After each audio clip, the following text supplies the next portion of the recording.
Efiong বিলম্ব vaccine. তো আমার আগের অডিওটা শুনে একজন কমেন্ট করেছেন যে উনি কোথাও শুনেছেন, আমি জানি কোথায় শুনেছেন, একজন ইউটিউব চ্যানেলে হয়তো শুনেছেন যে আফ্রিকা থেকে বা নাইজেরিয়া থেকে ভারতে ভিসা অ্যাপ্লাই করতে গেলে কোনো একটা বিশেষ ভ্যাকসিন লাগবে এবং কোয়ারেন্টাইনে থাকতে হবে। তো উনি বলেছেন যদি সম্ভব হয় তো আমি যাতে একটু খোঁজ নিয়ে দেখি। তো আমি ইন্ডিয়ান এম্বাসির যে ওয়েবসাইট আছে লাগোসে বা নাইজেরিয়া, তার ওয়েবসাইটে গেলাম, গিয়ে একটু খোঁজ খবর করলাম, তারপরে একটু সার্চ করলাম।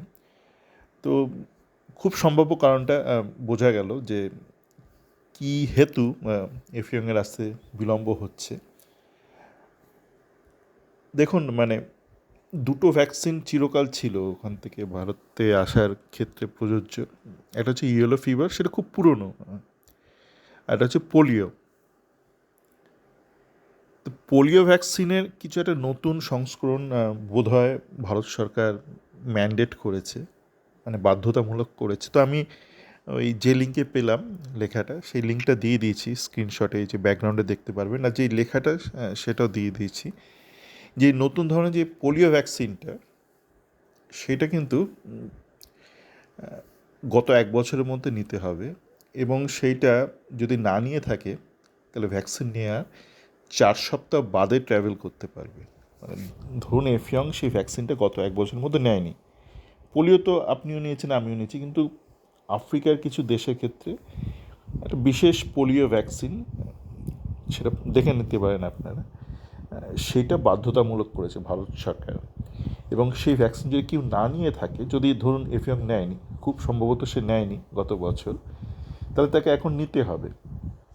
এবং সে যদি নেয়ার 4 সপ্তাহের মধ্যে সে ট্র্যাভেল করতে পারবে না। এটা কোয়ারেন্টাইনের ব্যাপার নয়। কোয়ারেন্টাইন হচ্ছে কেউ ধরুন দেশে চলে এলো, ভারতে চলে এলো, তারপর ভারত তাকে একটা জায়গায় আটকে রেখে দিল, একটা কোয়ারেন্টাইন স্পেসে তাকে আটকে রেখে দিল। সে 10 দিন হোক, 20 দিন হোক, যদি তার মধ্যে কোনো রোগের সিমটম না থাকে তখন তাকে ভারতে ঢুকতে দেবে, মানে ভারতের সমাজে তাকে স্থান দেবে। কোয়ারেন্টাইন যদি করতে হয় সেটা ভারত সরকার করবে, নাইজেরিয়া করবে না। কেন না, ধরুন নাইজেরিয়াতে কোয়ারেন্টাইন করে দাও, প্লেনে উঠলো, প্লেনে ওঠার পর তো সে ইনফেক্টেড হতে পারে, ভারতে তো সেই ইনফেকশন নিয়ে ঢুকে পড়বে। তো কোয়ারেন্টাইন যদি হয় এটা ভারতে হবে, সেটা ওই ডিপার্চার কান্ট্রিতে বা নাইজেরিয়াতে হবে না। তো এই ক্ষেত্রে যেটা করেছে যে ওই ভ্যাকসিন সার্টিফিকেটটা লাগবে, এবং সেই সার্টিফিকেট অন্তত 4 সপ্তাহ পুরনো হতে হবে। মানে ধরুন এই জন্য বলে যে আপনি ধরুন ভ্যাকসিন সার্টিফিকেটটা নিলেন, তারপর আপনার মধ্যে পোলিওটা হয়ে গেল, হতেই পারে না। যে কোনো যে ভ্যাকসিনটা হয় সেটা বেসিক্যালি যেই রোগটাকে আটকাতে চায় সেই রোগটাই অল্প পরিমাণে আপনার শরীরে ঢুকিয়ে দেয়, করে আপনার বডিতে অ্যান্টিবডি তৈরি হয়। তো কিছু রেয়ার এক্সেপশনাল কেসে আপনার মধ্যে ওই রোগটাই চলে আসতে পারে।